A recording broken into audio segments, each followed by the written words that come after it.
Wilson sir பேசும்போது வேற ஒரு பாயிண்ட் சொன்னார். ஒரு பெரிய தலைவர்கள் இருந்த இடம், அதற்கு பிறகு ஒரு வேக்குவமில் இந்த தேர்தல் நடக்கிறது. அப்போ வரக்கூடிய தலைவர்கள்ட்ட எதிர்பார்ப்புகள் என்னவா இருந்தது, அவங்க எதிர்கொள்கிற சவால் அப்படின்ற கோணத்தில் பேசினார்.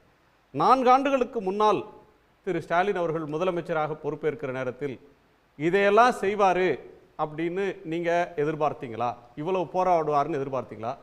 அல்லது நிர்வாகத்தில் மற்றதில் இதை விட இன்னும் பெட்டராக இவர் செய்திருக்க முடியும், நான் எதிர்பார்த்த அளவுக்கு செய்யலை அப்படின்ற ஒரு கோணத்தை வச்சுருக்கீங்களா? வணக்கம்.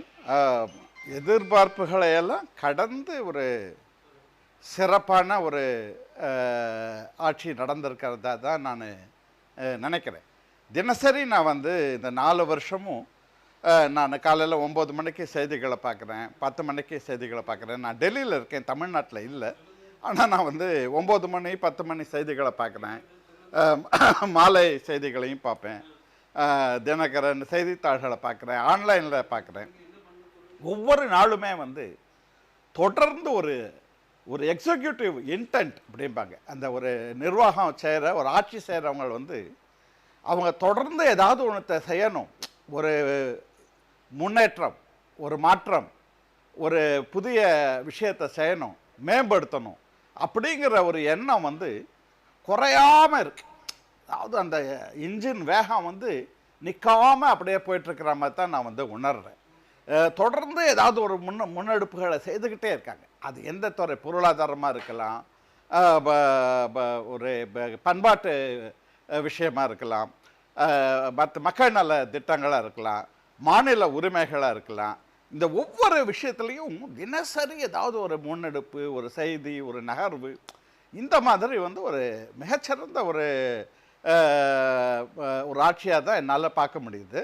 நான் ரொம்ப விமர்சனபூர்வமாக தான் பார்க்குறேன். நான் இப்போ ஆதரவுன்னாலும் கூட ஒரு விமர்சனபூர்வமாக இது சரியாக இதெல்லாம் நடக்குதுன்னு பார்க்கும்போது எனக்கு மிகுந்த மகிழ்ச்சி. அதில் குறிப்பாக அவர் ஸ்டாலினோட தலைமை எதிர்பார்த்ததோட மிகச்சிறப்பான ஒரு ஆகிருதியாக தான் அவர் உருவாகியிருக்காரு. தமிழ்நாட்டு அளவுலையும் சரி, இப்போ இந்திய அளவுலையும் சரி, மிக முக்கியமான ஒரு தலைவராக, ரொம்ப ஒரு அளவாகவும் அதே சமயம் தேவையான நேரத்தில் தீவிரமாகவும் பேசக்கூடியவராக, தெளிவான கருத்துக்களை முன்வைக்கிறவராக அவர் உருவாகியிருக்காரு. இது இங்கே எல்லார்கிட்ட பேசும்போது எல்லாருமே அப்படி தான், மற்ற மாநிலத்துக்காரங்க கூட அந்த மாதிரி தான் சொல்கிறாங்க. ஆஹா, ஸ்டாலின் உங்களுக்கு பரவாயில்ல, உங்கள் மாநிலத்தில் பரவாயில்ல, அவர் இருக்கார், உங்களுக்கு கவலை இல்லை அப்படிங்கிற மாதிரி ஒரு முற்போக்கு சிந்தனை உள்ளவங்க எல்லாரும் அப்படி தான் சொல்கிறாங்க. ஒரு வலதுசாரி சிந்தனை இருக்கிறவங்க, ஒரு பாஜகக்காரங்க அப்படி சொல்ல மாட்டாங்க, அவங்களுக்கு வேறு அபிப்பிராயம் இருக்கும். ஆனால் முற்போக்கு சிந்தனை உள்ள நண்பர்கள் எல்லாம், கல்வியாளர்கள், மற்ற பொதுவான ஒரு பொதுநல நோக்கு உள்ளவங்கள்ட்டெல்லாம் யார்கிட்ட பேசினாலும் உங்கள் மாநிலத்தில் ஒன்றும் பிரச்சனை இல்லை, உங்களுக்கு என்ன, அவர் ஸ்டாலின் இருக்கார், திமுக எல்லாம் நல்லா போயிட்டுருக்கு உங்களுக்குங்கிற மாதிரி ஒரு பொறாமையோடு தான் பார்க்குறாங்கன்னு சொல்லணும். அது ரொம்ப மகிழ்ச்சிக்குரிய ஒரு விஷயமாக தான் நான் நினைக்கிறேன். பொதுவாகவே பார்த்திங்கன்னா நான் இந்த உலக அரசியல்லையும் தொடர்ந்து ஃபாலோ ஒரு ஆள் முடிஞ்ச அளவுக்கு ஃபாலோ பண்ணக்கூடியவன். ஒரு வலதுசாரி எழுச்சி உலகத்தில் எல்லா நாடுகளையும் இன்றைக்கி உருவாயிட்ருக்கு. உலக அரசியலே ரொம்ப ஒரு மோசமான காலகட்டத்தை நோக்கி போயிட்டுருக்கு. நீங்கள் அது ட்ரம்ப்பை பார்க்கலாம், ஃப்ரான்ஸில் வலதுசாரிகள் எழுச்சி, பிரிட்டனில் எல்லா நாட்டிலையும் ஒரு வலதுசாரி எழுச்சியை இப்போது வந்துட்டுருக்கு. அதனால என்னோடய நூலுக்கு கூட நான் எதிர்ப்புரட்சிகளின் காலம்னு பேர் வைக்கிற அளவுக்கு ஒரு எதிர்மறையான சக்திகள் அதிகமாக உலகத்தில் இருக்குது. அந்த நேரத்தில் ஒரு பழைய ஒரு முற்போக்கு சிந்தனை, அதுக்கான சமூக நீதி, சுயாட்சி, மாநில உரிமை, இந்த மாதிரி மிக முற்போக்கான அது மாநில உரிமைங்கிறது அதிகார பரவல். அதிகார பரவல் தானே முற்போக்கு. அதிகாரம் எல்லா இடங்களுக்கும் பரவணும், ஒரு இடத்துல குவியக்கூடாது, எல்லா இடத்துக்கும் அதிகாரம் போகணும், அதுதான் மாநில சுயாட்சி. அப்போது அந்த ஒரு முற்போக்கு, சமூக நீதிங்கிறது, இது எல்லாத்துலேயும் தமிழ்நாடு உலகத்தில் நடந்துட்டுருக்கிறதுக்கு ஒரு பெரிய மாற்றாக ஒரு எதிர் திசையில் செல்கிற மாதிரியான ஒரு மகிழ்ச்சியை இந்த 4 மாதத்தில் கொடுத்துட்ருக்கு, ஒரு ஆறுதலை கொடுத்துட்ருக்கு. இப்போ மற்ற இடங்களில் நடக்கிறத படிக்கும்போது மனசு வேதனைப்பட்டு, காசாவை பற்றி படிச்சுட்டு, அமெரிக்காவை பற்றி படிச்சுட்டு உக்ரைனை பற்றி படிச்சுட்டு நம்ம மனசு வேதனையோட தமிழ்நாட்டு செய்தியை பார்க்கும்போது ஒரு ஆசுவாசம், அப்பா நம்ம ஊரில் இன்னும் பரவாயில்ல, இந்த அளவுக்கு நல்லா போயிட்டுருக்குங்கிற ஒரு மகிழ்ச்சியை தர மாதிரி வந்து தமிழ்நாடு வந்து ஒரு உலக அரசியலில் ஒரு பசுமையான ஒரு தீவாக இருக்கிற மாதிரி நான் மனப்பூர்வமாக நினைக்கிறேன். நான் 69லேருந்து அரசியலை வந்து செய்தித்தாள்களில் படிச்சுட்ருக்கேன். 69 75 அப்போ வந்து நான் சிறுவன்கிறதுனால எனக்கு புரிஞ்சிக்க தெரியாது. ஆனால் இப்போ ஃபாலோ பண்ண ஆரம்பிச்சிட்டேன், முக்கியமான விஷயங்களை தான் புரிஞ்சுக்குவேன். ஆனால் இப்போ அந்த ஒரு ஆட்சி வந்து நல்ல விஷயங்களை வந்து திமுக ஆட்சி மாநிலத்துக்கான முக்கியமான முன்னெடுப்புகளை அந்த பீரியடில் செஞ்சது இப்போ ஜெயரஞ்சன் எழுதுறதுலேருந்து தான் நான் தெரிஞ்சுக்கிறேன். அந்த ஒரு பொது விநியோகத்தை உறுதி செய்தது, தமிழ்நாட்டில் நெல் கொள்முதலுக்கு வழிவகை செஞ்சது, அந்த டெனன்சி ரைட்ஸை மாற்றி நில உரிமைகளுக்கான இதை மாற்றினது, இதெல்லாம் இப்போ அவர் ஆய்வு செய்து எழுதும்போது தான் அந்த பீரியடில் வந்து எவ்வளோ முக்கியமான சில முன்னெடுப்புகள் வந்து அந்த 69 75 நடந்திருக்குங்கிறத பார்க்க முடியுது. அதுக்கு அடுத்தது வந்து இப்போ இந்த 4 ஆண்டில் தான் மிக முக்கியமான நீண்டகால தாக்கம் இருக்கிற விஷயங்கள் வந்து இந்த 4 ஆண்டுகளில் நடக்கிறதா வந்து நான் நினைக்கிறேன். காலை உணவு திட்டம்ங்கிறது ஏதோ ஒரு திட்டம் இல்லை. இப்போது அந்த மாதிரி ஒரு திட்டம் வந்து ஒரு பேரடைம் ஷிஃப்ட்னு சொல்லுவாங்க, ஒரு ஒரு ஒரு சிந்தனை கட்டுமானத்தை மாற்றுறது. இப்போ இந்த காலை உணவை ஆரம்பிச்சுட்டு இனிமேல் யாருமே அதை நிறுத்த முடியாது. எந்த கட்சியும் வந்து இப்போ அதை ஆரம்பிச்சுட்டா நிறுத்த முடியாது. அப்போ ஒரு மிகுந்த ஒரு மன துணிச்சல் வேணும், ஒரு தெளிவு வேணும், திட சிந்தனை வேணும். அந்த அவ்வளோ முக்கியமான ஒரு பெரிய திட்டத்தை ஆரம்பிக்கிறதுனா அதுக்கு வந்து அந்த ஒரு எக்ஸிக்யூட்டிவ் வில் வந்து ரொம்ப ஸ்ட்ராங்காக இருக்கணும். அது அவர் துணைந்து அவர் செய்திருக்காரு. அது ஒரு பெரிய முன்னெடுப்பு. அது ஏதோ ஒரு 10ல் 1 அந்த மாதிரி, அதாவது இந்த மாதிரி ஒரு நடுநிலையாக பேசுறது, திருப்தி, அந்த பேலன்ஸ் ஷீட்டை பண்ணுறதுல ஒரு சின்ன பிரச்சனை என்னன்னாக்க, நம்ம எதுக்கு எந்த அழுத்தம் தருவோங்கிறது இல்லாமல் பல பேரும் அந்த பேலன்ஸ் ஷீட் போடுறதா நான் பார்க்குறேன். அதாவது குறைகள் இல்லாமல் ஒரு உலகம் இருக்கவே இருக்காது. மானுட வரலாற்றில் வந்து நான் ஒரு மானுடவியலாளனா சொல்லுவேன், எந்த காலத்துலேயும் குறைகள் இல்லாமல் இருக்காது. ஆனால் எதுக்கு என்ன வெயிட்டேஜ் தரோம்? இப்போ இந்த காலை உணவு திட்டமெல்லாம் வந்து ரொம்ப பெரிய வெயிட்டேஜ், அவ்வளோ பெரிய காரியத்தை செய்துட்டாரு.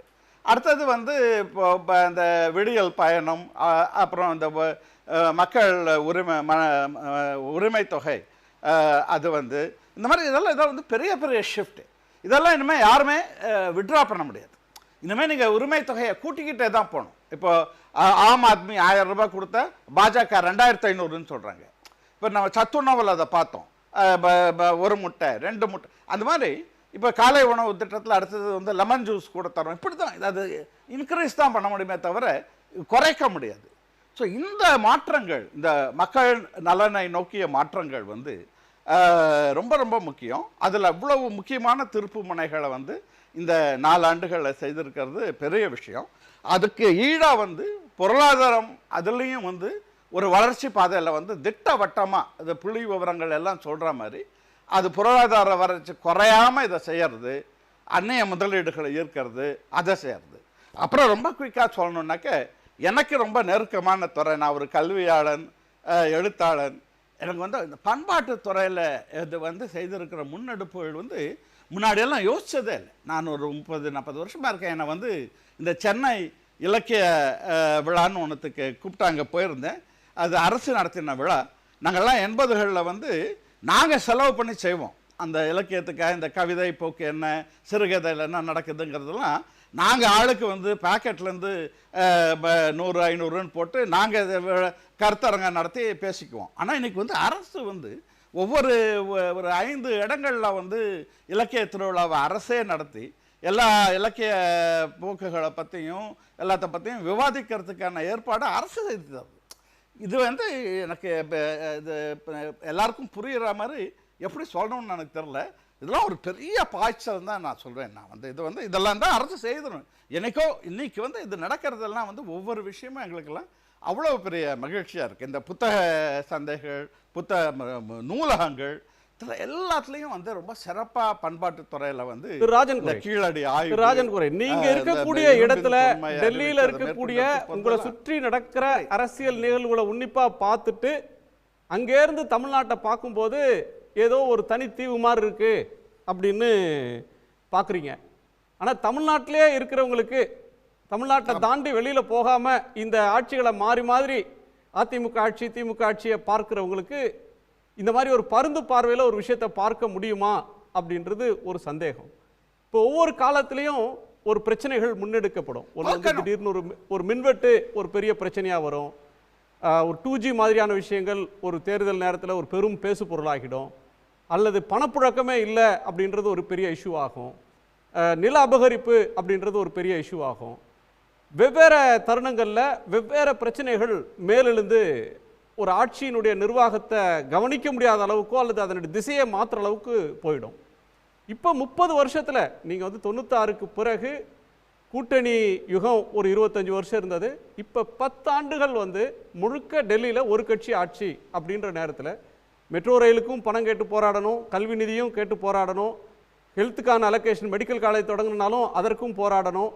வெள்ளம் வந்தது, தூத்துக்குடியே மூழ்குது, திருநெல்வேலி மூழ்குதுன்னா அதுக்கும் போய் ஒரு மாநில அரசு போராடணும். இப்படி இருக்கிற ஒரு டெல்லி மாநிலம், இந்த உறவு மாறி இருக்கிற இந்த சூழல்ல நிர்வாகத்தை நீங்க எப்படி பார்ப்பீங்க? எதற்கு இந்த அரசு முன்னுரிமை தந்திருக்குன்னு பார்ப்பீங்க? இல்லை, இப்போ இந்த நம்ம நேராக ஒரு எதிர் சக்தியோட மோத வேண்டிய சூழல். இப்போ பாஜக கான்ஸ்டியூஷன் எழுதின காலத்திலேருந்தே அவங்க மாநிலமே இருக்கக்கூடாதுன்னு நினைக்கக்கூடிய மனப்போக்கிலேருந்து வந்தவங்க. மொத்த அதிகாரத்தையும் மத்தியில் குவிக்கணும்னு நினைக்கிற ஒரு கட்சி தான் 2014லேருந்து முழு மெஜாரிட்டியோட ஆட்சி செய்கிறாங்க. இவர் நரேந்திர மோடி தலைமையில் இப்போ 3வது முறையாக 2014லேருந்து இவங்க ஆட்சி செய்கிறாங்க. அவங்களோட அஜெண்டாவே மாநில உரிமைகளை குறைக்கிறதும் எல்லா அதிகாரிகளும் மத்தியில் கொண்டு போகிறதும் தான். அது அவங்க டபுள் இன்ஜின் சர்க்கார்னு வெளிப்படையாகவே சொல்கிறாங்க. அதாவது முதல்ல கூச்சப்படுவாங்க. அதாவது எங்களுக்கு ஓட்டு போட்டால் தான் நாங்கள் மாநிலத்துக்கு நல்லது செய்வோம்னு சொல்கிறது தவறுங்கிற உணர்வு இருந்தது. ஆனால் இப்போ அவங்க தெளிவாக ஓப்பனாகவே சொல்கிறாங்க, டபுள் இன்ஜின் சர்க்கார், எங்களுக்கு நீங்கள் மாநிலத்தில் ஓட்டு போட்டால் தான் நாங்கள் மாநிலத்துக்கு நல்லது செய்வோன்ட்டு தேர்தலில் வெளிப்படையாக சொல்கிறாங்க. ஸோ அப்போ எந்த அளவுக்கு அவங்க ஒரு கட்சி ஆட்சியாக நாடு முழுக்க போகணும், மத்தியில் அதிகாரத்தை குவிக்கணுங்கிறத பற்றி அவங்க எப்படி வெளிப்படையாக சொல்கிறாங்கன்னு பாருங்கள். அதனால் ஒரு பெரிய எதிர்நீச்சல் இப்போ பாஜகவோட எதிர்நீச்சல், வலதுசாரி போக்குகளோட எதிர்நீச்சல், ஜாதியம் நீங்கள் ஜாதியத்தோட தன்மையே என்னென்னா நீங்கள் முற்போக்காக போக போக அது ஒரு ரியாக்ஷன் வந்துக்கிட்டே இருக்கும். இந்த ஆணாதிக்கம் ஜாதியம்லாம் எப்படின்னா அடிக்க கிளம்பும் பேய் மாதிரி. ஸோ நீங்கள் நம்ம வளர்ச்சியை செய்ய செய்ய இந்த ஜாதிய நோக்குகள் அதிகரிக்கும். ஸோ நம்ம அந்த ரியாக்ஷன் எல்லாத்தையும் எதிர்கொண்டு தான் இதை கொண்டு போகணுங்கும்போது இந்த 4 ஆண்டு இந்த எதிர்நீச்சலுக்கு நடுவில் இவ்வளோ செய்கிறது. இப்போ அவர் ரொம்ப உருவகமாக சொன்னார் இல்லையா, மேலே பாம்பு கீழே நரி அகழி, அந்த மாதிரி ஒரு எல்லா பக்கமும் ஒரு சவால்கள் நிரம்பின சூழ்நிலையில் ஒரு தெளிவான ஒரு நோக்கு, திட்டமிடல், ஒரு என்ன சொல்கிறது திட சித்தம், அது எல்லாம் சேர்ந்து தான் இந்த 4 ஆண்டுகளில் இந்த அளவுக்கு செய்ய முடிஞ்சிருக்கதான் நான் பார்க்குறேன். அதில் ரொம்ப முக்கியம் டீம் ஒர்க். இது ஒரு இதனை இவன்கண் முடிக்கும் என்றாய்ந்து அதனை அவன்கண் விடல்னு அந்த திருக்குறளில் சொல்லியிருக்கிற மாதிரி ஒரு சரியான இடத்துக்கு சரியான அமைச்சர்களும் அதிகாரிகளோ எல்லாரையும் சரியான முறையில் நியமித்து அதை கொண்டு போகிறதுல ரொம்ப நிறைய விஷயங்கள் இப்போ காலம் கருதி நம்ம விரைவாக சொல்ல முடியாது. ஆனால் பொதுவாக நியூஸ் பேப்பரை தொடர்ந்து பார்க்கும்போது இந்த ஒவ்வொரு விஷயமும் எவ்வளோ தூரம் பார்த்து செய்யப்பட்டிருக்குங்கிறத நம்ம பாராட்டாமல் இருக்க முடியாதுன்னு நினைக்கிறேன். இதுக்கு பேர் குறைகள் இல்லைன்னு இல்லை, நம்ம மார்க் போடணும். எதுக்கு இவ்வளோ மார்க்கு, குறைகளுக்கு என்ன. ஏன்னா இந்த குறைகள் பெரும்பாலும் ரியாக்ஷன். அதாவது நம்ம வளர்ச்சி பண்ணும்போதே நீங்கள் வளர்ச்சி வந்தாலே என்ன ஆகும், அப்போ எனக்கு அதிகமாக வேணும் அப்படிங்கிறது வரும். அப்போ இந்த ஒரு ஜாதிய நோக்குகளெல்லாம் ஒரு எதிர்மறை போக்கு வரதுக்கு காரணம் கீழே உள்ளவங்க முன்னுக்கு வரும்போது மேலே உள்ளவங்க அவன் நல்லா படிக்கிறதாங்கிற கோபத்தில் தானே அவன் போய் வெட்டுறான். இப்போ நம்ம நல்லா படிக்கிற வாய்ப்பை ஏற்படுத்திட்டோம். அப்போ வந்து ஒரு தாழ்த்தப்பட்டவர் நல்லா படிக்கும்போது இவங்க வந்து சகிச்சுக்க முடியாமல் பண்ணுறாங்க.